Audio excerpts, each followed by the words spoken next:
Chapitre 1. Les fondations. Cole Mitchell avait bâti son empire à partir de rien. À 42 ans, il possédait 3 concessions automobiles prospères dans le Montana, une entreprise de construction et un portefeuille de propriétés locatives générant un chiffre d'affaires annuel à 7 chiffres. Ses mains portaient les callosités d'un homme qui avait commencé à faire des vidanges à 16 ans et avait gravi les échelons, achetant sa première concession à 28 ans grâce à l'argent gagné grâce à des journées de 18 heures et à des risques calculés. La philosophie de Cole était simple, la loyauté était primordiale, et la trahison impardonnable. Il avait appris cette leçon très tôt lorsque son associé, dans sa première entreprise, avait tenté de lui voler des clients dans son dos. Cole ne s'était pas contenté de le poursuivre en justice. Il avait systématiquement détruit sa réputation, s'assurant qu'il ne travaillerait plus jamais dans l'industrie automobile. Une réputation qui lui avait été précieuse. On savait que la parole de Cole Mitchell valait de l'or. Mais une fois, il le trahissait et c'était fini. Bridget était entrée dans sa vie 5 ans plus tôt, lors d'un gala de charité. Éblouissante avec ses cheveux auburn et ses yeux émeraudes, elle travaillait comme coordinatrice d'événements pour des réceptions prestigieuses. Cole avait été immédiatement captivé par sa sophistication et ce qui semblait être une chaleur sincère. Leur cours avait été rapide. Bridget savait exactement quoi dire, comment rire de ses histoires, comment le faire se sentir comme l'homme le plus important de la pièce. Ils s'étaient mariés en moins de 8 mois, une cérémonie fastueuse qui avait coûté à Cole près de $200 000. Bridget avait insisté pour avoir le meilleur en tout, des fleurs importées à la robe de créateur plus chères que la plupart des voitures. Cole n'y avait pas prêté attention. Il avait enfin trouvé quelqu'un qui appréciait la vie qu'il s'était construite. Mais Cole était un homme prudent, et les hommes prudents remarquaient les choses. Au cours de l'année écoulée, il avait vu les petits signes. La façon dont le téléphone de Bridget était toujours face cachée, son intérêt soudain pour les cours de yoga qui semblaient durer inhabituellement longtemps, la lingerie coûteuse qu'il ne l'avait jamais vue porter pour lui. Il avait engagé un détective privé 3 mois auparavant, non par jalousie, mais avec la même approche méthodique qu'il appliquait à chaque aspect de sa vie. Troy Brennan était le professeur de yoga de Bridget, même si Cole avait découvert que leur séance impliquait davantage de souplesse que ce qui était annoncé.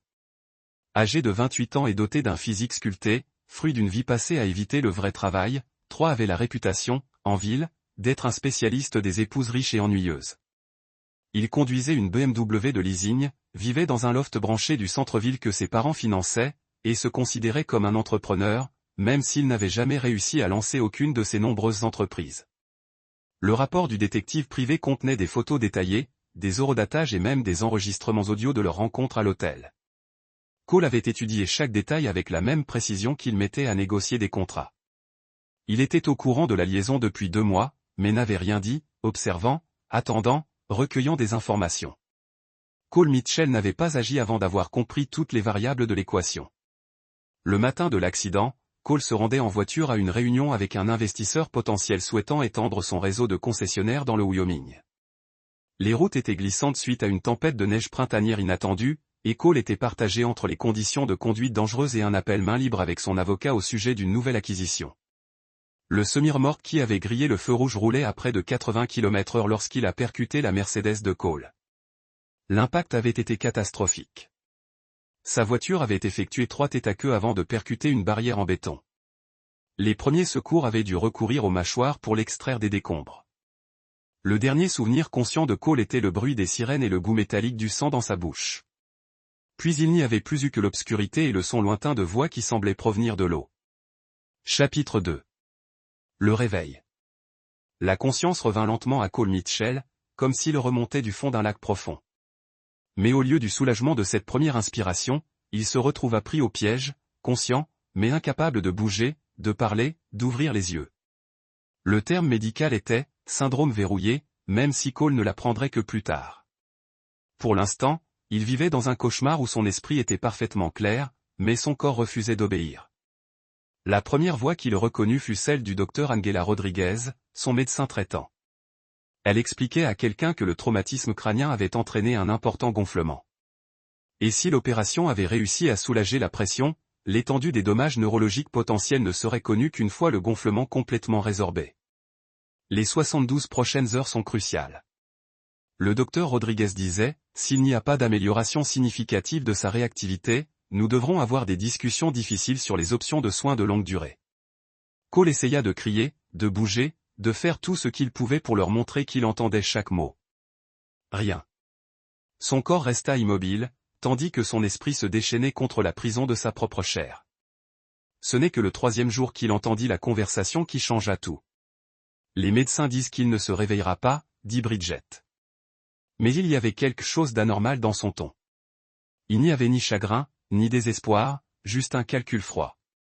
Le docteur Rodriguez dit que même s'il reprenait connaissance, il pourrait subir de graves lésions cérébrales. Il aurait besoin de soins 24 heures sur 24 pour le restant de ses jours. Ce n'est pas forcément vrai, répondit une voix que Cole reconnut comme étant Howard Decker, l'avocat de Bridget chargé du divorce. Cole savait que Bridget avait consulté Decker des mois auparavant au sujet d'une éventuelle séparation. Un autre détail du rapport des détectives privés. Les rapports médicaux indiquent qu'il y a encore une activité cérébrale. Il y a une chance. Howard, interrompit Bridget d'une voix aiguë d'impatience. Regardez autour de vous dans cette pièce. Regardez cet équipement qui le maintient en vie. Même s'il se réveille, pensez-vous que Cole Mitchell, un homme qui a bâti un empire commercial par la seule force de sa volonté, voudra vivre comme un légume? Nous savons tous les deux qu'il ne le voudrait pas. L'état mental de Cole oscillait entre fureur et croissance personnelle et construisait des vies légitimes basées sur un travail honnête et des relations authentiques. Si vous choisissez ce chemin, vous n'entendrez plus jamais de moi. Option 2, revenez aux modèles de comportement qui ont conduit à cette situation. Essayez de nouveaux schémas, manipulez d'autres personnes ou essayez de se venger de moi pour les conséquences que vous avez rencontrées. Si vous choisissez ce chemin, je veux que vous compreniez que ce que vous avez vécu au cours des 6 derniers mois n'est rien comparé à ce dont je suis capable. Quand quelqu'un me menace ou le mien. Cole posa son stylo et se dirigea vers la fenêtre. La lettre ressemblait à la fois à une fin et à un début. Il s'était prouvé qu'il pouvait démanteler quiconque l'avait traversée. Mais il avait également découvert que la vengeance, quelle que soit sa précision, ne pouvait pas réparer la trahison ou restaurer la confiance brisée. Son téléphone a sonné, interrompant ses pensées. L'identifiant de l'appelant a montré le numéro de Rachel. Et, grand frère. La voix de Rachel était chaleureuse d'affection. Je voulais juste m'enregistrer. Comment vas-tu vraiment? Cole a sérieusement examiné la question. Physiquement, il avait récupéré complètement l'accident. Financièrement, ses entreprises prospèrent. Personnellement, il se sentait différent. Changé de manière qui allait au-delà du traumatisme physique. Je vais mieux, dit-il finalement. Différent, mais mieux. Différent. Comment? J'ai appris certaines choses sur moi-même. Un bon, un peu moins bon. Rachel était silencieuse pendant un moment. Cole, je sais que vous avez eu affaire à plus que l'accident et le divorce. Je peux l'entendre dans ta voix. Cole n'était pas surpris que Rachel ait senti les courants plus profonds de sa vie.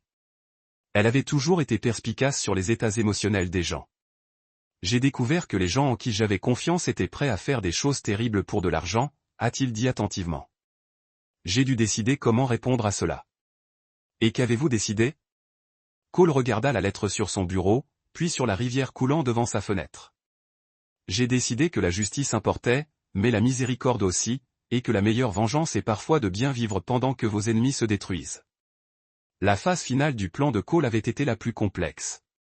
Plutôt que de simplement écraser Troy et Bridget complètement, il avait créé des circonstances qui les ont forcés à affronter leurs propres choix et leurs conséquences.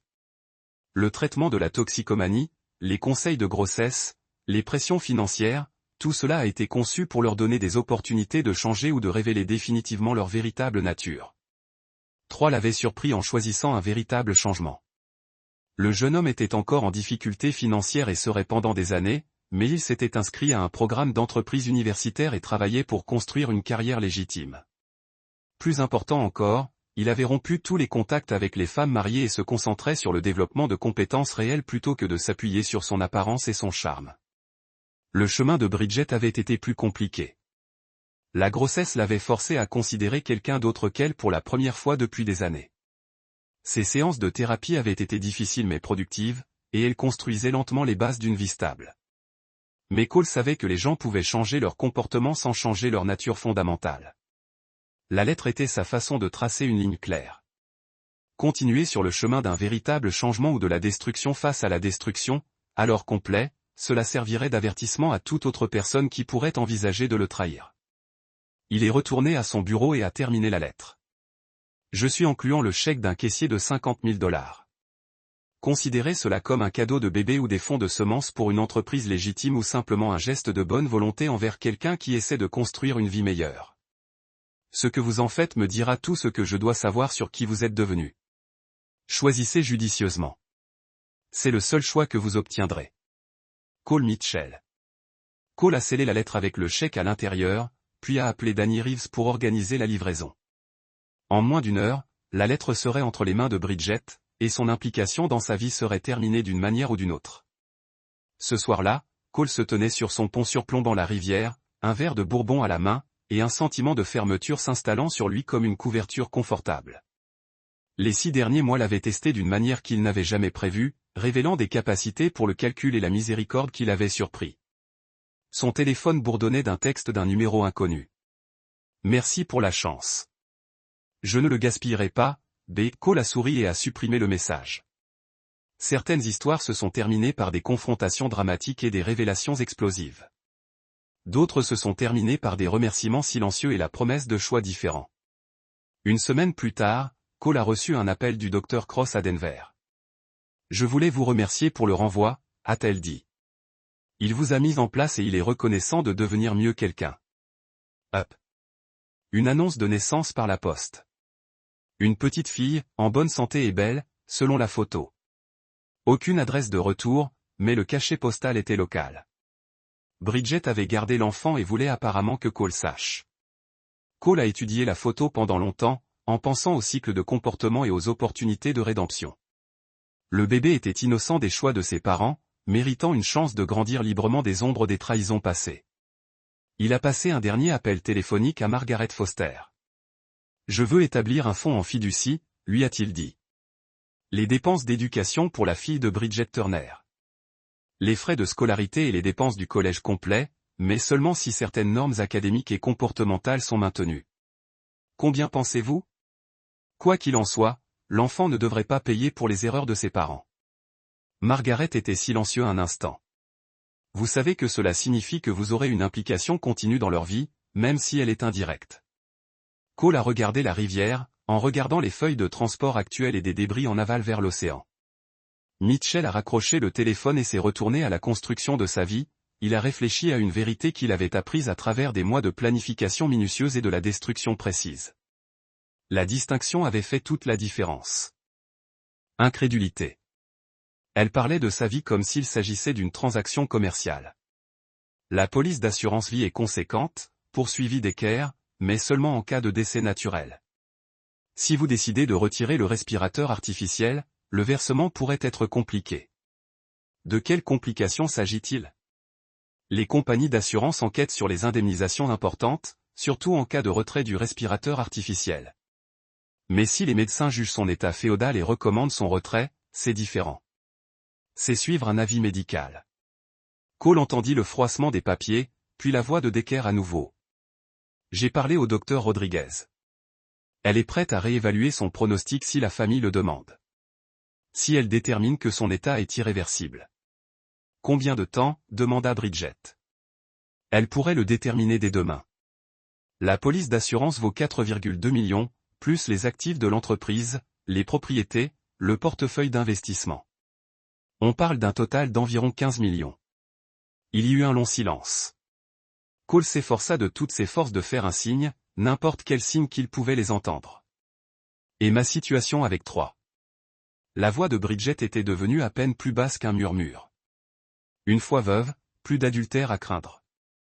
Tu pourrais l'épouser demain si tu le voulais, même si je te conseille d'attendre au moins 1 an pour les apparences.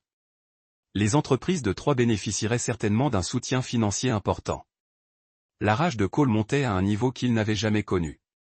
Il planifiait son meurtre, en discutant comme d'une négociation de fusion. Et le contrat de mariage, demanda Bridget. Le contrat de mariage devient nul au décès. Tout te revient en tant que conjoint survivant.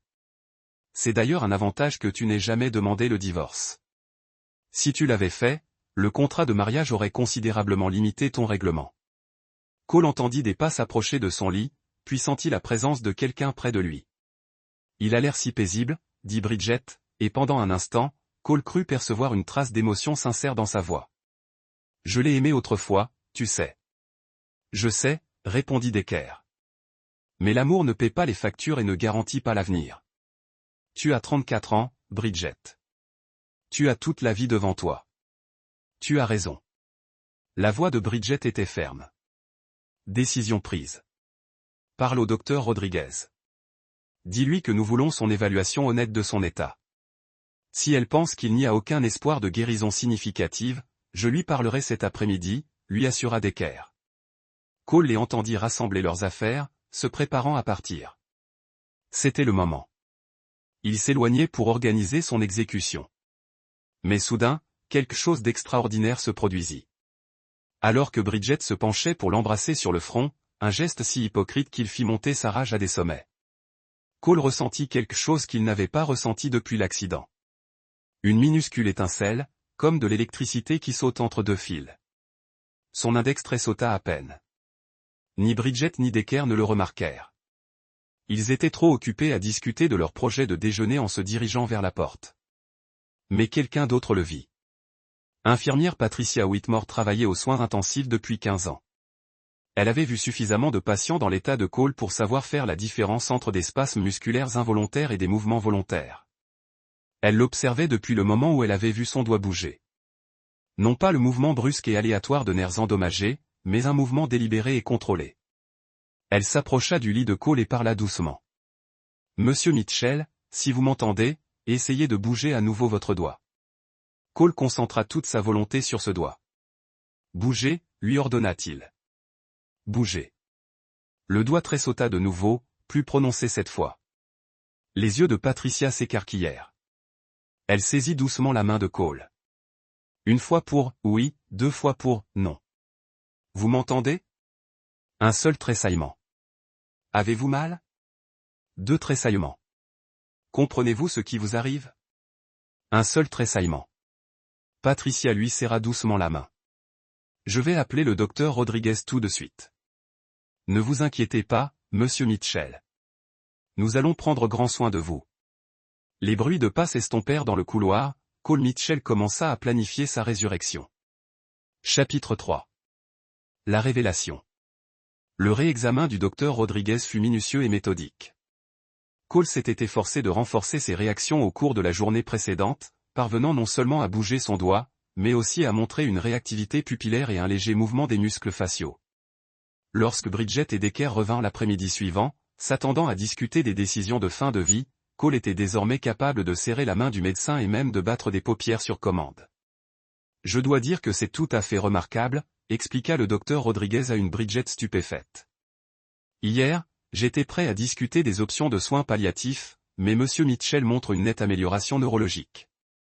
Le gonflement a considérablement diminué et ses réponses cognitives sont bien plus fortes que ce que nous avions initialement estimé. Cole observa, les paupières à peine ouvertes, le visage de Bridget alterné entre surprise, déception, et finalement un masque de soulagement soigneusement construit. C'est une excellente nouvelle, parvint à dire Bridget, bien que sa voix manquât d'enthousiasme sincère. Quand pensez-vous qu'il sera pleinement conscient? Difficile à dire avec précision, mais si ce rythme d'amélioration se poursuit, je m'attends à ce qu'il reprenne pleinement conscience dans les prochains jours. Il reste peut-être quelques problèmes moteurs à résoudre, mais ses fonctions cognitives semblent intactes. Decker s'éclaircit la gorge. Docteur, quel est le pronostic à long terme? Y aura-t-il une invalidité permanente? Encore une fois, il est trop tôt pour le dire avec certitude, mais les signes sont encourageants. Monsieur Mitchell semble faire partie des rares chanceux à se remettre remarquablement de ce type de blessure. Cole remarqua le regard échangé entre Bridget et Decker, une communication silencieuse qui en disait long sur leur déception. Au cours des 5 jours suivants, Cole organisa soigneusement sa convalescence. Il savait qu'il devait d'abord paraître véritablement handicapé pour éviter tout soupçon, mais il devait aussi s'améliorer suffisamment pour convaincre le personnel médical qu'il était hors de danger immédiat. Il commença à obéir aux ordres verbaux, ouvrant les yeux plus longtemps et parvenant même à murmurer quelques mots. Le détective privé, Danny Reeves, lui rendit visite le 4e jour, soi-disant en ami inquiet, mais en réalité pour recevoir des instructions. Cole avait engagé Danny par l'intermédiaire de son avocat 2 ans auparavant pour divers besoins en renseignements commerciaux, et leur relation s'était transformée en une sorte d'amitié fondée sur le respect mutuel et la discrétion. Bridget ignorait tout de notre collaboration. Cole chuchota à Danny pendant un moment, seul à seul. J'ai besoin que tu continues à me surveiller. Je veux être au courant de chacun de ses faits et gestes, de chacune de ses conversations. Que veux-tu que je fasse au sujet de l'avocat spécialisé en divorce, demanda doucement Danny. Rien pour l'instant. Qu'il se croit en sécurité. Je veux voir jusqu'où ça va. Danny hocha la tête et serra l'épaule de Cole. Tu as besoin d'autre chose, patron? Mes dossiers personnels. Ceux qui sont dans le coffre-fort de la maison. Utilise la combinaison que je t'ai donnée l'année dernière. Apporte tout ça au cabinet de mon avocat. Considère que c'est fait. Le matin où Cole devait sortir de l'hôpital, il reçut une visite inattendue. Brennan se tenait nerveusement dans l'embrasure de la porte, visiblement mal à l'aise, mais essayant de paraître inquiet. « Salut Cole », dit d'une voix artificiellement claire. « J'ai entendu dire que tu étais réveillé. C'est incroyable, mec. » Tout le monde était tellement inquiet. Cole observa le jeune homme avec un calcul froid. Portait des vêtements coûteux, un polo de marque et un jean qui coûtait probablement plus cher que le loyer mensuel de la plupart des gens. Il ressemblait exactement à ce qu'il était, un beau gosse qui n'avait jamais travaillé de sa vie. Dit Cole d'une voix encore faible à cause de l'intubation, mais avec une nuance qui le fit se tortiller. C'est gentil de ta part de venir. Ouais, eh bien, tu sais, Bridget est tellement inquiète. Nous l'avons tous été. Toute la communauté a parlé de ton accident. J'en suis sûr. Cole laissa le silence s'installer entre eux, regardant gigoter. Alors, quand penses-tu te remettre sur pied, reprendre le travail et tout ça? Bientôt, répondit simplement Cole, très bientôt. Hocha la tête d'un air gêné et s'excusa pour partir. Cole le regarda partir, ajoutant mentalement un autre nom à sa liste. L'audience de divorce était prévue pour le mardi suivant. Cole était au courant depuis des semaines, un autre détail issu de la surveillance de Danny. Bridget avait déposé les papiers alors qu'il était inconscient, se préparant visiblement au cas où il survivrait. Son avocate avait demandé une audience accélérée, invoquant des différends irréconciliables et l'état de santé incertain de Cole comme motif de dissolution immédiate. L'avocate de Cole, Margaret Foster, était une femme d'une 50aine d'années, perspicace, qui avait aidé Cole à gérer des affaires complexes pendant plus de 10 ans. Elle avait également monté le dossier de Cole en secret pendant son hospitalisation. Le moment choisi pour déposer la demande de divorce va paraître suspect, l'avait prévenu Margaret lors d'une de leurs consultations privées. Déposer la demande de divorce alors qu'on est inconscient ne met pas Bridget sous un jour favorable. C'est là le problème, avait répondu Cole. Je veux que le juge voie exactement qui elle est. Mardi matin, Cole est entré au tribunal de sa propre initiative. Il était encore faible, se déplaçant avec précaution, mais il était indéniablement alerte et cohérent. Le choc sur le visage de Bridget en le voyant fut inestimable, mais c'est la réaction d'Howard Decker qui procura le plus de satisfaction à Cole. L'avocat pâlit, sa confiance s'évanouissant lorsqu'il réalisa que son client venait de sombrer dans une catastrophe. Cole s'était soigneusement préparé à ce moment. Dans sa mallette se trouvait un dossier contenant des enregistrements audio, des photographies, des documents financiers et une chronologie détaillée des activités de Bridget pendant qu'il luttait pour sa vie. Mais la preuve la plus accablante était un enregistrement que Danny avait réalisé de la conversation de Bridget et Decker dans la chambre d'hôpital, évoquant la condition féodale de Cole et leur projet pour l'argent de son assurance vie. Au début de l'audience, Cole se leva lentement, ses gestes posés et mesurés. Le silence se fit tandis qu'il s'approchait du banc des juges.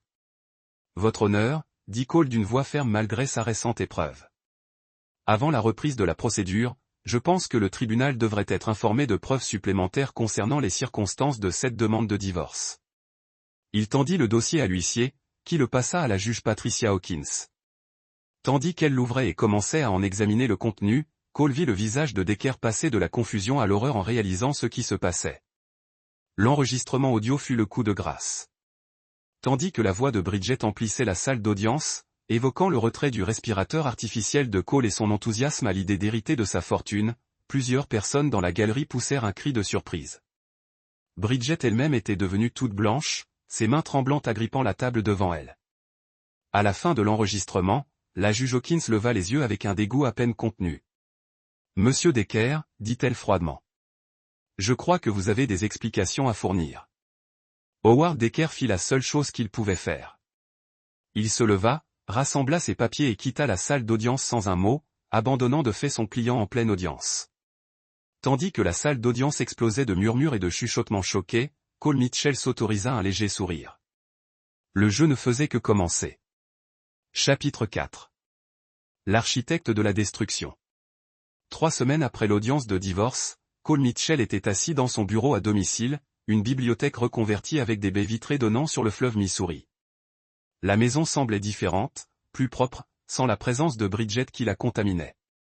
Le divorce avait été prononcé avec une rapidité sans précédent, le juge Hawkins s'assurant que Bridget reçoive exactement ce que stipulait le contrat de mariage, 50 000 $, ainsi que ses effets personnels. La guérison de Cole avait été remarquable, malgré des maux de tête et une fatigue occasionnelle. Ses médecins la qualifiaient de miraculeuse. Cole savait que c'était simplement le résultat de son refus d'accepter autre chose qu'un rétablissement complet de ses facultés. Il avait du pain sur la planche. Le dossier sur son bureau contenait des profils détaillés que Danny Reeves avait compilés au cours du mois précédent. La situation financière de Troy Brennan était encore plus précaire que Cole ne l'avait initialement imaginé. Le jeune homme était endetté jusqu'au point de rupture. Son loft accusait 3 mois de retard de loyer. Ses paiements pour sa BMW étaient en souffrance et il devait beaucoup d'argent à plusieurs créanciers locaux. Son studio de yoga était en faillite, perdant de l'argent chaque mois malgré les honoraires exorbitants qu'il facturait à sa riche clientèle. Plus intéressant encore était le passé de Troy. Daniel avait découvert que Troy avait été brièvement marié à 22 ans à une femme nommée Lisa Chin, mariage qui avait pris fin lorsqu'elle avait découvert sa liaison avec une cliente mariée.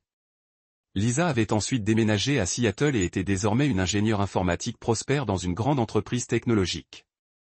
La situation de Bridget était tout aussi fascinante. Sans compétences professionnelles significatives et sa réputation en lambeaux après l'audience de divorce, elle avait emménagé avec Troy dans son loft du centre-ville. Les sources de Cole indiquaient que leur relation était déjà tendue. Troy s'attendait apparemment à ce que Bridget reçoive une indemnisation substantielle, et son arrivée avec seulement ses effets personnels et 50 000 $ avait été une grande déception. Mais la découverte la plus intéressante de Cole concernait Howard Decker. La retraite précipitée de l'avocat du tribunal avait été stratégique. Il savait exactement ce que contenait le dossier de Cole, car il préparait quelque chose de bien plus élaboré qu'une simple fraude à l'assurance vie. L'enquête de Dee avait révélé que Decker volait systématiquement ses clients âgés depuis des années, détournant l'argent des successions et dissimulant des biens lors des procédures d'homologation. L'avocat avait prévu d'utiliser l'héritage de Bridget pour brouiller les pistes et disparaître, laissant ses victimes avec des biens épuisés et sans recours. Cole s'adossa à son fauteuil en cuir, observant les lumières de la ville se reflétant sur la rivière. La plupart des hommes seraient satisfaits de l'issue du divorce. Bridget humiliée. Decker s'enfuit. 3 parties sans rien. Mais Cole Mitchell n'était pas comme la plupart des hommes. Ces gens avaient planifié son meurtre, en avaient parlé avec l'indifférence désinvolte d'un déjeuner. Il méritait bien plus que de la honte sociale. Son téléphone vibra, un SMS de Margaret Foster. Colis livré. Le destinataire confirma la réception. Cole sourit. La première phase commençait. Le colis était un dossier détaillé que Danny avait compilé et que Margaret avait transmis au barreau du Montana, documentant les vols commis par Howard Decker sur des clients âgés. Les preuves étaient irréfutables. Relevés bancaires, faux documents, inventaire de succession falsifié.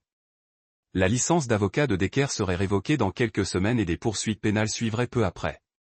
Mais les ennuis judiciaires de Decker n'étaient que le début. Cole avait racheté l'hypothèque de sa maison par l'intermédiaire d'une société écran la semaine précédente. Le train de vie dispendieux de l'avocat l'avait rendu très endetté, et son prêt hypothécaire était déjà en défaut de paiement en raison de clauses de remboursement anticipées soigneusement rédigées par les avocats de Cole lors des négociations d'achat. L'avis de saisie serait signifié le lendemain matin. La vengeance de Cole contre Decker n'était pas motivée par la colère. Elle était motivée par des principes. L'avocat avait bâti sa carrière sur la trahison de personnes vulnérables, et Cole s'assurait simplement que cette trahison ait des conséquences. Troy Brennan exigeait une approche plus créative. Cole avait passé beaucoup de temps à étudier la psychologie du jeune homme et avait identifié sa principale faiblesse, son narcissisme et son besoin désespéré de validation. Cole prit son téléphone et composa un numéro qu'il avait mémorisé. Prestige Athletic Management répondit d'une voix féminine rauque. Voici Cole Mitchell. J'aimerais parler à Jessica Romano d'une opportunité commerciale potentielle. Jessica Romano était agent sportif spécialisé dans la représentation d'influenceurs fitness et de coach lifestyle. Plus important encore, Cole avait collaboré avec elle 2 ans auparavant, lorsqu'un de ses concessionnaires avait sponsorisé un marathon local. Jessica était ambitieuse, intelligente et n'avait aucune patience pour ceux qui lui faisaient perdre son temps. Monsieur Mitchell.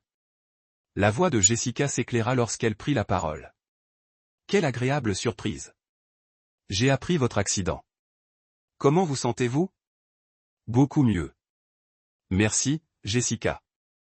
Je vous appelle car j'envisage d'investir dans le secteur du fitness et j'ai besoin de quelqu'un avec votre expertise pour évaluer une opportunité potentielle. Je vous écoute. Il y a un professeur de yoga du coin, 3 Brennan. On me dit qu'il a un potentiel important en tant qu'influenceur fitness, peut-être même pour une émission de télé-réalité. J'aimerais que vous le rencontriez et que vous évaluiez son potentiel commercial. Jessica resta silencieuse un instant. Il s'agit d'un intérêt commercial légitime, pas personnel. Cole a apprécié sa franchise. Tout à fait légitime. S'il a un réel potentiel, je suis prêt à investir massivement dans son développement professionnel. S'il ne le fait pas, j'ai besoin de le savoir aussi. Je peux le rencontrer cette semaine. Quel est votre calendrier? Dès que possible. Et Jessica, je préférerais que Monsieur Brennan ne soit pas au courant de l'investisseur potentiel dès le départ. Je veux que votre évaluation se base uniquement sur ses mérites. Compris. Je le contacterai aujourd'hui. Cole raccrocha et ouvrit son ordinateur portable. La présence de 3 sur les réseaux sociaux était importante, mais vague. Des milliers d'abonnés, mais un engagement faible, des publications sporadiques et une identité de marque indéterminée. C'était exactement ce que Cole attendait de quelqu'un qui considérait les réseaux sociaux comme de l'argent facile plutôt que comme du travail. Le plan pour 3 était élégant dans sa simplicité. Jessica lui ferait miroiter une importante promotion, des sponsorings nationaux, des opportunités télévisuelles, un chemin vers un véritable succès. 3 finirait inévitablement par se survendre, faire des promesses qu'il ne pourrait pas tenir et révéler son manque de substance fondamentale. Mais ce n'était que le début. Cole avait également fait en sorte que plusieurs créanciers de 3 reçoivent des informations anonymes sur l'amélioration de sa situation. Le professeur de yoga allait bientôt se retrouver confronté à des démarches de recouvrement agressives et à des exigences juridiques, alors même qu'il tentait d'impressionner un important agent artistique. La pression psychologique serait extraordinaire. Le téléphone de Cole sonna, interrompant ses préparatifs. L'afficheur affichait le numéro de sa sœur Rachel. Cole. La voix de Rachel était chaleureuse et soulagée. Je viens d'apprendre que tu étais rentré. Pourquoi ne m'as-tu pas appelé? Rachel Mitchell Torres avait 2 ans de moins que Cole et était l'une des rares personnes au monde dont il appréciait réellement l'opinion. Elle vivait à Denver avec son mari et ses 2 enfants, dirigeait un cabinet vétérinaire prospère et parvenait tant bien que mal à conserver son optimisme malgré le fait d'avoir grandi dans le même environnement difficile qui avait forgé la dureté de Cole. Je ne voulais pas que tu t'inquiètes, dit Cole, sincèrement heureux d'avoir de ces nouvelles. Inquiète-toi, Cole, tu étais dans le coma. J'aurais tout laissé tomber et je serais venu dans le Montana si j'avais su la gravité de la situation. Je sais que tu l'aurais fait. C'est exactement pour ça que je n'ai pas appelé. Rachel resta silencieuse un instant. Maman disait toujours que tu étais trop têtu pour ton bien. Leur mère était morte quand Cole avait 25 ans, victime d'un cancer du pancréas qui l'avait emporté bien trop vite. Elle avait toujours réussi à percer les défenses de Cole, celle qui lui avait appris que force n'était pas forcément synonyme de dureté. Comment vas-tu vraiment? Demanda Rachel. Et ne me parle pas de bien-être. Cole réfléchit sérieusement à la question. Physiquement, il se remettait bien. Mentalement, il était plus vif que jamais. Émotionnellement, c'était plus compliqué. Je suis en colère, admit-il. Plus en colère que jamais contre Bridget, entre autres. Rachel soupira. Cole, je sais qu'elle t'a fait du mal, mais ne laisse pas cela empoisonner tout le reste. Tu as tant à vivre. Pour. Est-ce que je le veux? La question le surprit par son honnêteté. Oui, espèce d'entêté. Tu l'as. Tu as une famille qui t'aime. Tu as bâti quelque chose de significatif avec ton entreprise. Tu as toute la vie devant toi. Cole regarda la rivière, réfléchissant aux paroles de sa sœur. Elle avait raison, bien sûr, mais elle ne comprenait pas la profondeur de ce que Bridget et ses conspirateurs étaient prêts à faire. Elle ignorait la conversation à l'hôpital, la désinvolture avec laquelle ils avaient évoqué la fin de ses jours. Je dois gérer ça à ma façon, Rachel. Je sais. Mais ne te perds pas dans tes projets, d'accord? Le monde a besoin de plus de gens comme toi, pas de moins. Après avoir raccroché, Cole resta assis en silence un long moment. Les mots de Rachel résonnèrent dans son esprit, mais ils ne modifièrent pas sa résolution. Certaines trahisons étaient trop fondamentales pour être pardonnées, certaines menaces trop sérieuses pour être ignorées. Il rouvrit son ordinateur portable et commença à taper un email à un contact à Las Vegas, un détective privé spécialisé dans les affaires exigeant une certitude absolue. Discrétion. Brennan et Bridget Turner étaient sur le point de découvrir que la résurrection de Cole Mitchell n'était que le début de leur cauchemar. Chapitre 5, les titans du web. La rencontre entre Brennan et Jessica Romano eut lieu dans un café chic du centre-ville de Billings, un jeudi matin. Cole, installé à une table dans un coin, caché derrière un journal et une casquette de baseball, observait la performance de avec un intérêt clinique. Avait revêtu pour l'occasion sa tenue la plus chère, un jean de créateur, un polo ajusté et des chaussures qui coûtaient probablement plus cher que le loyer mensuel d'une voiture. Il avait visiblement fait des recherches sur Jessica au préalable, évoquant des célébrités du fitness et débitant un vocabulaire professionnel qu'il avait manifestement mémorisé la veille. Jessica, à son honneur, a conservé une attitude professionnelle, tandis que se présentait comme le prochain grand influenceur du fitness. Il a évoqué sa vision de révolutionner l'enseignement du yoga, son projet de franchise nationale de studio et sa confiance dans sa capacité à se constituer une audience massive sur les réseaux sociaux avec le soutien adéquat. J'ai déjà engagé des discussions préliminaires avec plusieurs grandes marques. A menti. Sans problème. Nike a manifesté son intérêt pour un partenariat, et j'ai rendez-vous avec un producteur Netflix au sujet d'une éventuelle série documentaire. Cole faillit sourire. Le désespoir de était si évident que même un amateur aurait pu le deviner. Le jeune homme promettait la lune, car il avait besoin de cette opportunité pour réussir. Plus que de l'air. Jessica posa des questions pointues sur le business plan de sa situation financière actuelle et son expérience en matière de partenariat avec des marques. Les réponses de devinrent de plus en plus vagues et ambitieuses. Lorsqu'elle lui demanda des références d'anciens associés, il lui donna des noms dont Cole savait qu'ils n'existaient pas. Après une heure à écouter les mensonges de Jessica conclut la réunion avec un professionnalisme exemplaire. J'aurai besoin de temps pour revoir tout ce dont nous avons discuté, lui dit-elle. Je te recontacterai dans la semaine. Dès le départ de Jessica s'approcha de la table de Cole. Eh bien, demanda Cole. Jessica secoua la tête. C'est un désastre en devenir. Aucun sens des affaires, surestimant largement sa valeur marchande, et je suis presque sûr que la moitié de ce qu'il m'a dit était de la pure fiction. Mais il est suffisamment désespéré pour accepter presque n'importe quoi. S'il voulait mener quelqu'un à l'échec, il serait parfait. Il signerait n'importe quel contrat, ferait n'importe quelle promesse, prendrait n'importe quel risque s'il pensait que cela pouvait mener au succès. Cole hocha la tête.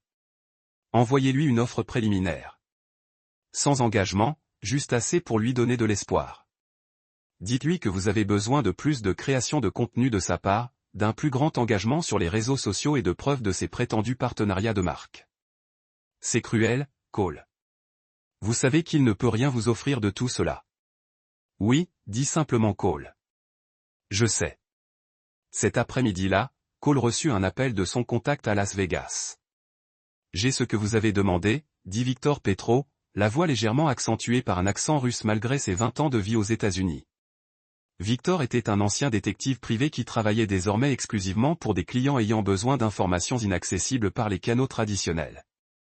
La femme, Bridget Turner. Elle a été plus occupée que vous. On pouvait s'y attendre, poursuivit Victor. Elle a contacté plusieurs contacts professionnels de son ex-mari pour tenter de recueillir des informations sur ses actifs et ses activités. Cole resserra son emprise sur le téléphone. Quel genre d'informations ? Comptes bancaires, partenariats commerciaux, biens immobiliers. Elle a fait part de ses inquiétudes concernant la planification successorale, affirmant « Vous avez des problèmes de mémoire depuis l'accident ». L'audace était époustouflante. Bridget cherchait toujours un moyen d'accéder à son patrimoine, même après le divorce. Il y a plus. Victor a dit avoir été en contact avec un certain Carl Morrison.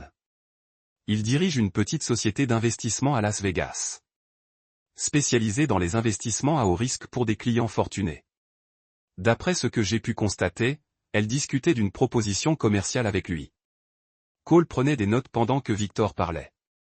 Carl Morrison était un nom qui nécessitait une enquête. Et le professeur de yoga, Troy Brennan, une histoire intéressante. Il a joué en ligne, principalement au poker, et a perdu environ 15 000 $ le mois dernier, une somme qu'il n'avait manifestement pas. Ses cartes de crédit sont au maximum, et il emprunte de l'argent à des amis en leur promettant de gros remboursements à venir. Cole ressentait une satisfaction froide. Le désespoir de Troy était encore plus profond qu'il ne l'avait imaginé. Autre chose, ajouta Victor. Brennan s'est renseigné sur les prêts à court terme à taux d'intérêt élevés, le genre de prêt qui entraîne de graves conséquences en cas de non-paiement. Ce soir-là, Cole appela Margaret Foster à son bureau. Elle arriva avec un épais dossier et l'air de quelqu'un qui travaillait sur un dossier désagréable. La situation d'Howard Decker évolue comme prévu. Margaret a indiqué que le barreau de l'État poursuivait sa procédure de radiation et que le procureur préparait des poursuites pénales. La carrière de l'homme est terminée, tout comme ses finances personnelles. La saisie immobilière est en cours. Il a engagé un avocat pour la contester, mais les papiers sont indélébiles. Il sera sans abri d'ici 60 jours. Cole hocha la tête. Et les clients âgés qu'il a volés? C'est là que ça devient intéressant. Mes contacts au bureau du procureur me disent que Decker a été essaie de conclure des accords, propose des informations sur d'autres avocats et ce qu'il prétend être des fraudes plus importantes en échange de clémence. Y a-t-il du vrai dans ces affirmations?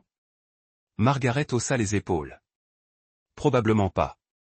Il est désespéré et dit tout ce qu'il pense pouvoir l'aider, mais il a aussi lancé des accusations farfelues à votre encontre.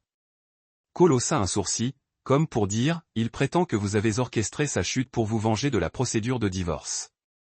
Il raconte à qui veut l'entendre que vous planifiez cela depuis des mois, que vous avez des liens avec le crime organisé et que vous détruisez systématiquement tous ceux qui vous ont trahi. Cole faillit rire. Quelle est la part de vérité dans tout cela? Eh bien, vous avez bel et bien orchestré sa chute, mais des liens avec le crime organisé. Cet homme est délirant. Laissez-le parler, dit Cole. Personne ne croira les divagations désespérées d'un avocat radié du barreau risquant la prison. Margaret ouvrit son dossier et en sortit plusieurs documents. J'ai préparé les contrats pour l'affaire Troy Brennan. Tout est structuré par des sociétés écrans, donc votre implication ne sera pas traçable. Ces contrats étaient des chefs-d'œuvre de manipulation juridique. En apparence, il semblait offrir à Troy tout ce qu'il désirait, un investissement substantiel dans son entreprise de yoga, un soutien marketing et une voie vers le succès dans le secteur du fitness. Mais, cachés dans les petits caractères, se trouvaient des clauses qui donneraient à Cole le contrôle total des activités commerciales, des finances personnelles et de la vie de Troy. Même sa présence sur les réseaux sociaux. Plus important encore, les contrats comportaient des clauses de pénalité en cas de non-exécution, qui rendraient Troy personnellement responsable de centaines de milliers de dollars de dommages et intérêts s'il ne parvenait pas à atteindre des objectifs de performance impossibles à atteindre. Il va les signer? Demanda Margaret sans poser de questions. Jessica va les présenter comme un accord préliminaire d'un investisseur majeur qui préfère initialement rester anonyme. Troy est suffisamment désespéré pour accepter n'importe quoi. Le téléphone de Cole vibra, accompagné d'un SMS de Danny Reeves. Le colis fut livré à l'appartement 4B. Cole sourit. Le colis contenait une série d'avis de recouvrement et de demandes légales qui attendraient Troy à son retour. Le lendemain matin, le jeune homme serait immédiatement poursuivi en justice par 3 créanciers différents, exigeant tous un paiement sous 10 jours. Le timing était parfait. Troy recevrait l'offre préliminaire de Jessica au moment même où son univers financier s'écroulait. La pression psychologique le rendrait encore plus imprudent, plus disposé à signer tout ce qui lui promettait le salut. Et Bridget? Demanda Margaret. Le visage de Cole s'assombrit. Bridget exige une attention particulière. Elle ne se contentera pas d'une ruine financière ou d'une ruine professionnelle. Elle est du genre à revenir sans cesse, à chercher des solutions, à essayer de me faire du mal. À quoi penses-tu? Cole resta silencieux un long moment, les yeux fixés sur la rivière. Lorsqu'il parla, sa voix était froide et définitive. Je pense que Bridget Turner est sur le point de découvrir que certaines erreurs ont des conséquences permanentes. Chapitre 6. La tempête parfaite. Le monde de 3 Brennan s'est effondré un mardi matin de façon spectaculaire. Il revenait de sa réunion avec Jessica Romano, plus optimiste que jamais depuis des mois. Déjà en train de dépenser mentalement l'argent de son contrat à venir. Mais son euphorie s'est évaporée dès qu'il a vu les avis de recouvrement collés à la porte de son appartement. 3 cabinets d'avocats différents exigeaient le paiement immédiat de dettes totalisant près de $40 000. La société de location de matériel de studio de yoga menaçait de saisir sa propriété. Son propriétaire exigeait 3 mois d'arriérés de loyer ou une expulsion immédiate, et son compte de poker en ligne avait été gelé, dans l'attente d'une enquête pour activités irrégulières. 3 avait les mains tremblantes à chaque avis. Son téléphone avait vibré toute la matinée d'appels de numéros inconnus, agents de recouvrement, avocats, créanciers. Le moment était mal choisi.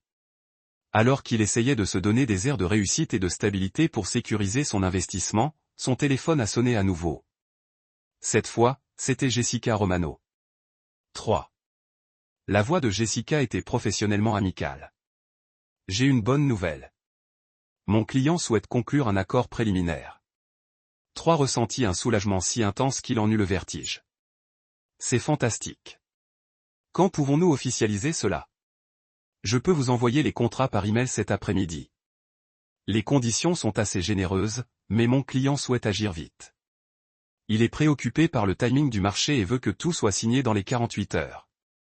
Absolument, tout ce dont il a besoin. Après avoir raccroché, 3 a immédiatement appelé Bridget. Les investissements se concrétisent, lui dit-il, incapable de dissimuler son excitation. J'aurai accès à des sommes importantes dans la semaine. La réponse de Bridget fut plus froide qu'il ne l'avait imaginé. Combien d'argent? L'investissement initial est de 200 000, mais il y a un potentiel bien plus important si j'atteins les objectifs de performance. La voix de 3 Bridget était teintée de suspicion. Qui est cet investisseur? Tu as volontairement été vague sur les détails. 3 hésita. En vérité, il ne savait pas qui était cet investisseur et il avait peur de poser trop de questions de peur de les effrayer. C'est compliqué. Les personnes fortunées préfèrent souvent l'anonymat pour leurs investissements. Mais Jessica Romano est sérieuse. Je l'ai vérifié. Il ne faut pas que ce soit une arnaque. 3. J'ai tout abandonné pour toi. Pour nous? La conversation se termina maladroitement, et 3 se retrouva à contempler son reflet dans le miroir de la salle de bain. Quand avait-il commencé à avoir l'air si désespéré? Quand la confiance qu'il avait autrefois si facilement arborée était-elle devenue cette façade fragile? Son ordinateur portable sonna, recevant un email de Jessica. Le contrat comptait 30 pages de termes juridiques complexes, mais 3 jeta un coup d'œil aux chiffres, un investissement initial de $200 000 assorti de primes de performance qui pourrait porter le total à plus d'1 million en 2 ans. Il parcourut rapidement le document, son enthousiasme grandissant à chaque page. Il y avait des exigences, des critères de référence pour les réseaux sociaux, des objectifs de chiffre d'affaires, des accords de partenariat exclusifs, mais rien qui ne semblait déraisonnable pour quelqu'un avec son potentiel. 3 signa les contrats le soir même sans consulter d'avocat, les soumettant électroniquement à 23h47, accompagné de ses coordonnées bancaires et de ses documents financiers personnels. Il s'endormit ce soir-là, convaincu que ses problèmes étaient résolus. Pendant ce temps, de l'autre côté de la ville, Cole Mitchell examinait des contrats très différents dans son bureau à domicile. Victor Petrov avait fourni exactement ce que Cole avait demandé, des dossiers financiers détaillés, des informations personnelles et un dossier complet sur Carl Morrison, le conseiller en investissement de Las Vegas qui courtisait Bridget. L'opération de Morrison était exactement ce que Cole soupçonnait, une escroquerie sophistiquée ciblant des femmes récemment divorcées disposant d'importantes sommes d'argent à l'amiable. Morrison proposait des opportunités d'investissement exclusives avec des rendements garantis, percevait des frais initiaux et des dépôts conséquents, puis disparaissait avec l'argent, laissant ses victimes avec des documents sans valeur et sans recours. L'astuce était astucieuse, car elle ciblait des femmes émotionnellement vulnérables et peu familiarisées avec les complexités financières. La plupart ne signalaient jamais la fraude par gêne, et celles qui le faisaient découvraient que Morrison avait structuré ses opérations dans plusieurs États et juridictions, rendant les poursuites quasiment impossibles. Bridget correspondait avec Morrison depuis 3 semaines, évoquant des opportunités d'investissement susceptibles de tripler le montant de son divorce en 6 mois. Elle lui avait déjà viré $10 000 de bonne foi pour un investissement immobilier exclusif. Cole ne pouvait qu'admirer l'ironie du sort. Bridget, qui avait prévu de lui voler sa fortune par une fraude à l'assurance vie, était maintenant systématiquement dépouillée par quelqu'un menant une escroquerie presque identique. Mais Cole ne se contentait pas de regarder Bridget perdre de l'argent dans le stratagème de Morrison. Il avait quelque chose de bien plus ambitieux en tête. Son téléphone sonna à minuit. L'afficheur indiquait le numéro de Victor. Morrison mordit à l'hameçon. Victor fit son rapport sans préambule. Il a accepté de rencontrer votre représentant à Las Vegas la semaine prochaine pour discuter de l'opportunité d'investissement. Cole sourit. Cette opportunité d'investissement était une invention destinée à attirer Morrison dans un piège. Cole avait créé une veuve fortunée fictive qui cherchait à investir plusieurs millions de dollars par l'intermédiaire de la société de Morrison. L'appât était irrésistible. Exactement le genre de coup pour lequel Morrison vivait. Le rendez-vous était fixé à vendredi après-midi au Bellagio. Victor continua. Morrison fantasmait déjà sur les commissions. Parfait. Vous avez tout le reste en place. Le contact du FBI est prêt. L'agent Patricia Wells est spécialisée dans les fraudes financières interétatiques et elle traque Morrison depuis des mois. Une fois que nous aurons fourni des preuves de ses activités, elle en aura assez pour des accusations fédérales. Le plan de Cole pour Morrison était élégant dans sa simplicité. Plutôt que de le dénoncer à ses victimes, Cole allait le remettre aux forces de l'ordre fédéral avec suffisamment de preuves pour lui garantir une longue peine de prison. Mais l'affaire Morrison n'était qu'une pièce d'un puzzle plus vaste. Cole se concentrait en réalité sur Bridget elle-même. Danny Reeves la surveillait depuis 6 semaines, documentant ses activités, enregistrant ses conversations et cartographiant son quotidien. Le portrait qui en ressortait était celui d'une femme sombrant dans le désespoir et la paranoïa. Bridget vivait avec 3 dans son appartement exigu depuis le divorce, mais leur relation se détériorait rapidement. La crise financière de 3 le rendait de plus en plus instable, et les problèmes financiers de Bridget s'accumulaient. Elle avait coupé les ponts avec la plupart de ses anciens amis pendant leur mariage, et ses perspectives d'emploi étaient limitées par son manque d'expérience professionnelle significative. Plus grave encore, Bridget posait des questions sur les activités commerciales de Cole, essayant de déterminer s'il y avait des actifs qu'elle pourrait encore réclamer. Elle avait consulté 3 avocats différents au sujet de la possibilité de contester le règlement du divorce, s'entendant à chaque fois dire que son cas était désespéré. L'enquête de Cole avait également révélé autre chose concernant Bridget, quelque chose qui avait bouleversé ses projets pour elle. Elle était enceinte. Le timing suggérait que 3 était le père, bien que la surveillance de Danny indiqua que Bridget ne lui avait pas encore parlé de sa grossesse. Elle avait eu 3 rendez-vous médicaux différents au cours des 2 dernières semaines, et son comportement suggérait qu'elle était aux prises avec une décision difficile. Cole fixa longuement cette information, sentant quelque chose changer en lui. Une femme enceinte changeait l'équation, introduisait des variables qu'il n'avait pas anticipées. Son téléphone vibra, un SMS de Rachel lui parvint. « Je pense à toi ce soir. J'espère que tu prends soin de toi. » Cole regarda la rivière, puis les dossiers étalés sur son bureau. Pour la première fois depuis sa sortie de l'hôpital, il se surprit à remettre en question la voie qu'il avait choisie. Mais il se souvint alors de la voix de Bridget dans la chambre d'hôpital, froide et calculatrice, alors qu'elle parlait de mettre fin à ses jours. Il se souvenait de la désinvolture avec laquelle elle parlait de l'héritage de sa fortune, de l'absence totale de chagrin ou d'inquiétude face à sa souffrance. Certaines trahisons étaient trop fondamentales pour être pardonnées, qu'elle soit enceinte ou non. Cole prit son téléphone et tapa une réponse à Victor. Procédé comme prévu. Objectif et échéance respectés. La tempête qu'il avait préparée était sur le point d'éclater. Et lorsqu'elle éclaterait, il n'y aurait plus aucun refuge pour ceux qui s'étaient dressés contre lui. Chapitre 7. Le jugement commence. Le piège se refermait sur Carl Morrison avec la précision d'une montre suisse.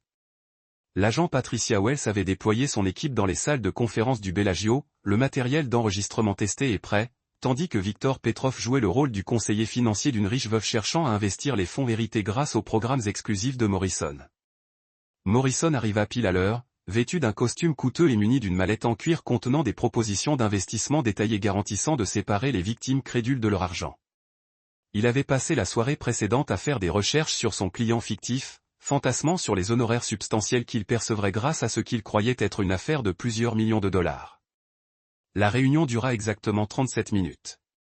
Durant ce laps de temps, Morrison présenta à Victor des propositions détaillées concernant 5 plans d'investissement différents, chacun conçu pour extraire un maximum d'argent sans apporter de valeur réelle. Il évoqua des comptes offshore, des stratégies d'évasion fiscale et des opportunités exclusives réservées à une sélection de clients. Plus important encore, il accepta un virement bancaire de 50 000 $ en guise de garantie pour garantir la position de la veuve fictive dans son fonds d'investissement le plus exclusif. L'agent Wells avait tout ce qu'il fallait. Morrison fut arrêté à sa sortie du Bellagio, le virement bancaire constituant une preuve irréfutable de fraude interétatique. Le FBI montait des dossiers contre son opération depuis des mois, mais les preuves fabriquées par Cole apportèrent les derniers éléments nécessaires à des poursuites fédérales. Morrison passerait les 15 années suivantes en prison fédérale. De retour dans le Montana, Brennan découvrait que son contrat d'investissement n'était pas le salut qu'il avait imaginé. Les indicateurs de performance, cachés dans les petits caractères, étaient impossibles à atteindre. Des objectifs d'engagement sur les réseaux sociaux exigeant une croissance fulgurante, des objectifs de chiffre d'affaires mathématiquement inatteignables pour un seul studio de yoga, et des exigences marketing exigeant des compétences que ne possédait tout simplement pas. Pire encore, les clauses de pénalité du contrat signifiaient que le non-respect de ces normes impossibles rendrait personnellement responsable de dommages et intérêts dépassant les 300 000 $.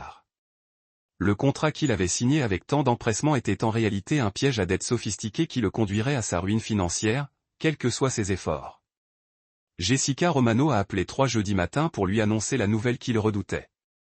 L'investisseur est déçu par vos indicateurs de performance initiaux, lui a-t-elle dit d'une voix neutre et professionnelle. Votre engagement sur les réseaux sociaux est en baisse de 18% par rapport au mois dernier, et les chiffres d'affaires de votre studio ne correspondent pas aux projections que vous avez fournies. Sentit son estomac se nouer. Mais cela ne fait que 3 jours que j'ai signé le contrat.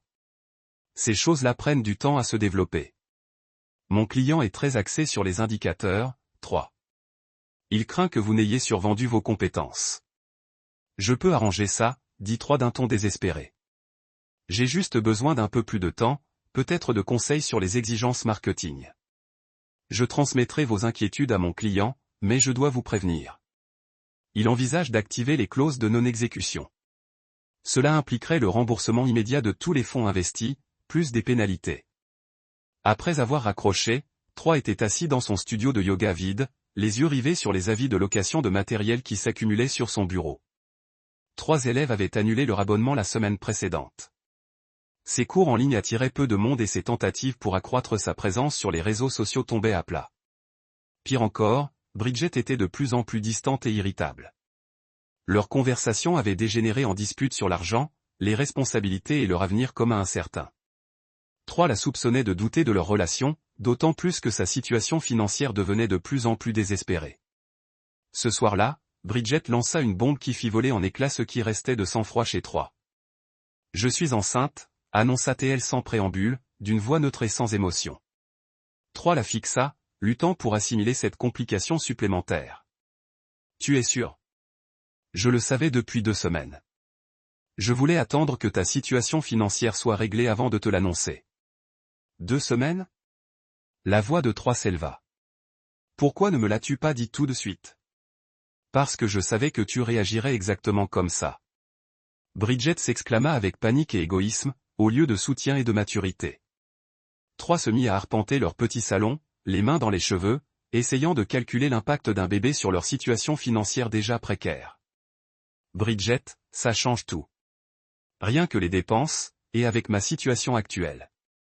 Ta situation actuelle, c'est que tu as signé un contrat que tu n'as visiblement pas compris avec un investisseur dont tu ignores tout. Notre situation, c'est que je suis enceinte et que nous devons prendre des décisions importantes pour notre avenir. S'arrêta et la regarda avec une expression proche du désespoir. Quel genre de décision ? Bridget resta silencieuse un long moment, regardant par la fenêtre les lumières de la ville en contrebas. Lorsqu'elle parla, sa voix était d'une froideur qui rappela à avec gêne, la façon dont elle avait parfois parlé de son ex-mari. J'examine toutes les options, dit-elle finalement. Cette nuit-là, tandis que éveillé, fixait le plafond et contemplait les ruines de sa vie, Cole Mitchell mettait les derniers éléments de son plan à exécution.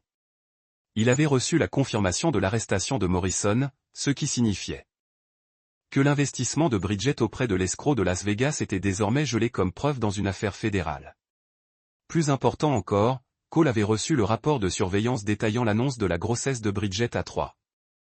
Danny Reeves avait installé des dispositifs d'écoute sophistiqués dans l'appartement de 3 quelques semaines plus tôt, fournissant à Cole des informations en temps réel sur les états émotionnels et les processus décisionnels de ses cibles. La réaction de Cole à la grossesse de Bridget l'avait surpris lui-même, alors qu'il s'attendait à ressentir de la satisfaction face à cette complication supplémentaire dans sa vie. Il ressentait plutôt quelque chose de plus complexe. Pas vraiment de la sympathie, mais la reconnaissance que la situation avait évolué au-delà de ses paramètres initiaux. Il appela Margaret Foster chez elle, chose qu'il faisait rarement, mais que les circonstances semblaient justifier. « Il faut qu'on ajuste le calendrier », lui dit-il sans préambule. « Qu'est-ce qui a changé ?» Cole expliqua la grossesse de Bridget et l'évolution de la dynamique entre ses cibles. Margaret écouta sans interruption, puis resta silencieuse quelques instants. « Cole, dit-elle finalement, je dois te demander, jusqu'où es-tu prêt à aller, car ce que tu décris ressemble à un changement de ton point de vue. » Cole réfléchit sérieusement à la question. Avait-il des doutes? La grossesse compliquait certainement ses sentiments envers Bridget, mais elle ne changeait rien à ce qu'elle avait fait. Elle ne modifiait pas la trahison fondamentale qu'elle avait commise. Je ne remets pas en question les conséquences, dit-il finalement. Mais j'affine mon approche pour m'assurer que les conséquences soient bien ciblées. Bridget et 3 doivent assumer pleinement leur choix, mais les dommages collatéraux doivent être minimisés. Margaret se tut à nouveau. Et comment comptez-vous y parvenir? Cole regarda la rivière, observant le clair de lune danser sur l'eau. Son plan avait toujours été plus qu'une simple vengeance. Il s'agissait de s'assurer que ceux qui trahissaient la confiance subissent les conséquences de leurs actes en leur donnant exactement ce qu'ils méritent, dit-il finalement. Ni plus ni moins. Le lendemain matin, Cole passa 2 appels téléphoniques qui détermineraient la forme finale de sa vengeance. Le premier fut adressé à Jessica Romano, lui donnant des instructions précises concernant la modification du contrat de 3. Le second fut adressé à un contact à Denver spécialisé dans un type très particulier de résolution de problèmes. D'ici la fin de la semaine, 3 Brennan et Bridget Turner comprendraient tous deux le véritable coup de leur trahison, et Cole Mitchell pourrait enfin tourner la page et aller de l'avant. Chapitre 8, les derniers coups de fil. Le docteur Amanda Cross était l'une des spécialistes des addictions les plus respectées de la région des Rocheuses. Connue pour son travail auprès de personnes fonctionnelles dont les problèmes de toxicomanie avaient commencé à impacter leur vie personnelle et professionnelle, sa clinique de Denver respectait une confidentialité absolue et avait traité avec succès des patients aussi variés que des cadres du Fortune 500 ou des athlètes professionnels.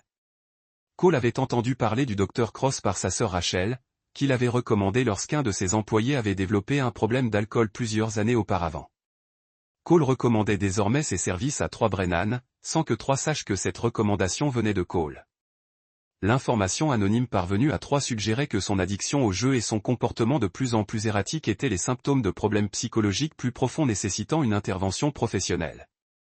L'information comprenait les coordonnées du Dr Cross et une note indiquant qu'une personne soucieuse du bien-être de 3 avait déjà pris des dispositions pour que son traitement soit entièrement financé. 3. Submergé par les obligations financières et confronté à l'effondrement imminent de sa relation avec Bridget, saisit cette bouée de sauvetage avec une gratitude désespérée. Il appela le cabinet du Dr Cross l'après-midi même. « Quelqu'un a pris des dispositions pour mon traitement ?» demanda 3 lors de sa première consultation téléphonique. « Oui », confirma le Dr Cross. Les arrangements ont été pris par un intermédiaire qui a préféré garder l'anonymat. Votre bienfaiteur a indiqué que vous luttiez contre une dépendance au jeu et les pressions financières qui en découlaient. 3 a ressenti une bouffée d'espoir pour la première fois depuis des semaines. Savez-vous de qui il s'agit? Je tiens à le remercier. Je crains que les exigences de confidentialité ne m'interdisent de divulguer des informations permettant de vous identifier, mais je peux vous assurer que cette personne se soucie clairement de votre bien-être et souhaite votre réussite. Ce que 3 ignorait, c'est que son bienfaiteur anonyme avait également fourni au Dr Cross une documentation détaillée sur ses activités de jeu, son histoire relationnelle et ses habitudes de prise de décision impulsive, néfastes pour lui-même et pour les autres. Le Dr Cross a été d'une minutie irréprochable. Lors de son premier rendez-vous, 3 avait une compréhension approfondie de son profil psychologique et des problèmes sous-jacents qui avaient conduit à sa crise actuelle. Le programme de traitement qu'elle a conçu pour 3 a été intensif et transformateur. Il lui fallait affronter non seulement son addiction au jeu, mais aussi ses tendances narcissiques, sa tendance à exploiter les autres à des fins financières et son incapacité fondamentale à assumer la responsabilité de ses actes. Plus important encore, le programme exigeait de Troy qu'il fasse amende honorable auprès des personnes qu'il avait blessées, en commençant par des aveux détaillés sur sa liaison avec Bridget et le rôle qu'il avait joué dans la destruction de leur mariage.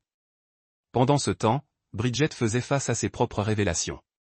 Le FBI l'avait contacté au sujet de l'arrestation de Carl Morrison, l'informant que l'argent qu'elle avait investi avec lui avait disparu et qu'elle serait appelée à témoigner lors de son procès fédéral. L'agent Patricia Wells a été douce mais directe dans ses explications sur la situation de Bridget. Monsieur Morrison a victimisé des dizaines de femmes dans des situations similaires à la vôtre, a expliqué Wells lors de leur entretien. Nous comprenons que ce soit difficile, mais votre témoignage sera crucial pour qu'il obtienne la peine maximale. Et mon argent, a demandé Bridget. Malheureusement, les fonds ont été dilapidés sur divers comptes offshore. La restitution est possible, mais elle prend généralement des années et ne permet de récupérer qu'une fraction de l'investissement initial. Bridget a quitté le bureau du FBI avec un sentiment de vide et de défaite. Entre le vol de Morrison et le comportement de plus en plus instable de Troy, sa situation financière devenait désespérée. Les 50 000 $ de son divorce étaient presque épuisés et ses perspectives d'emploi restaient limitées. Mais sa principale préoccupation était sa grossesse. À 34 ans et face à un avenir incertain, la décision de poursuivre ou non la grossesse devenait chaque jour plus complexe. Elle avait pris rendez-vous avec une conseillère recommandée par son médecin, spécialisée dans l'accompagnement des femmes enceintes face aux décisions difficiles. Ce que Bridget ignorait, c'est que la conseillère, le docteur Sarah Williams, avait reçu des informations détaillées sur son passé récent, notamment sur son rôle dans le plan de débranchement du respirateur artificiel de Cole. Le docteur Williams était tenu, par l'éthique, de rester neutre, mais elle s'engageait également à ce que ses clientes prennent des décisions éclairées. Au cours de leur séance, elle a guidé Bridget dans un examen approfondi de ses motivations, de ses relations et de sa capacité à s'occuper d'un enfant de manière stable. Le processus s'est avéré plus éprouvant émotionnellement que Bridget ne l'avait anticipé. Pour la première fois depuis des années, elle a été forcée d'affronter la réalité de ses actes et leurs conséquences. Cole observait ces développements depuis son bureau surplombant la rivière, recevant des mises à jour régulières de Danny Reeves et de ses autres sources. La machine qu'il avait mise en marche fonctionnait exactement comme prévu, mais il se sentait moins satisfait qu'il ne l'espérait. Son téléphone sonna, un appel de Victor Petrov de Las Vegas. Morrison a été inculpé au niveau fédéral. Victor a indiqué que sa caution avait été fixée à 2 millions de $, une somme que sa famille ne peut pas payer. Il sera en détention jusqu'à son procès. Qu'en est-il de ses autres victimes? Le FBI a identifié 43 femmes dans cet état. Le total des pertes est estimé à plus de 8 millions de $. Morrison risque 25 à 30 ans de prison s'il est reconnu coupable de tous les chefs d'accusation. Cole hocha la tête et prit des notes. La destruction de Morrison a été totale et définitive, exactement comme il se doit pour quelqu'un qui a bâti sa vie sur l'exploitation de personnes vulnérables. Il y a autre chose, poursuivit Victor. Morrison tente de conclure des accords avec les procureurs fédéraux, affirmant détenir des informations sur d'autres délits financiers. Quel genre d'informations? Il est désespéré. Alors, il lance des accusations insensées. Il prétend que l'information anonyme qui a conduit à son arrestation faisait partie d'un complot plus vaste, selon lequel quelqu'un le ciblerait systématiquement, lui et ses associés. Cole sourit presque. Quelqu'un prend-il ces allégations au sérieux? Pas particulièrement. La crédibilité de Morrison est inexistante et il ne peut fournir aucune preuve à l'appui de ses théories. Les procureurs y voient les divagations désespérées d'un homme risquant une lourde peine de prison. Ce soir-là, Cole a appelé Margaret Foster pour discuter de la phase finale de son plan. Troy a entamé une cure de désintoxication. Margaret a rapporté que le Dr Cross indique qu'il fait des progrès significatifs dans la compréhension de ses schémas psychologiques, mais que le processus de réparation va être émotionnellement dévastateur pour lui. Et Bridget, qui travaille toujours avec le Dr Williams, conseiller en grossesse, dit qu'elle commence à affronter des vérités difficiles sur son comportement et ses motivations. Cole resta silencieux un instant. Margaret, penses-tu que je sois allé trop loin? Margaret réfléchit attentivement à la question. Tu as fait en sorte que les personnes ayant commis des fautes graves subissent de lourdes conséquences. Morrison détruisait des vies et aurait continué si tu ne l'avais pas arrêté. 3 était un parasite qui utilisait les femmes pour son profit. Bridget, elle marqua une pause. Bridget a planifié ton meurtre. Margaret termina. Elle se tenait dans ta chambre d'hôpital et parlait de te tuer comme si elle choisissait son déjeuner. Quoi qu'elle traverse maintenant, ce n'est rien comparé à ce qu'elle était prête à te faire. Cole savait que Margaret avait raison, mais quelque chose avait changé dans sa perspective ces dernières semaines. La grossesse avait compliqué ses sentiments, mais plus que cela, il avait réalisé que sa vengeance lui prenait plus de temps que ses cibles ne le méritaient. « Je veux en finir », dit-il finalement. Et à la façon dont Cole a regardé la rivière, en regardant les lumières des bateaux qui passaient se refléter sur l'eau en leur donnant un dernier choix. Une chance de démontrer s'ils ont appris quelque chose de ce qu'ils ont vécu. Et s'ils n'ont rien appris, alors ils seront confrontés à toutes les conséquences de chaque choix.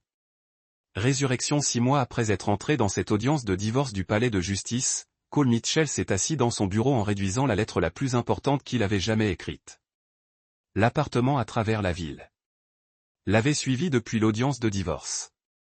Ce qu'elle ne savait pas, c'est que Cole avait discrètement surveillé ses progrès grâce au conseil de grossesse et à ses décisions ultérieures. Bridget, vous avez maintenant réalisé que les événements des 6 derniers mois n'étaient pas une coïncidence. Arrestation de Carl Morrison, programme de traitement de Troie, les diverses pressions financières et juridiques auxquelles vous avez tous les deux été confrontés. Tout cela a été orchestré en tant que conséquence pour la conversation que vous avez eue dans ma chambre d'hôpital pendant que je me trouvais inconscient. J'ai entendu chaque mot.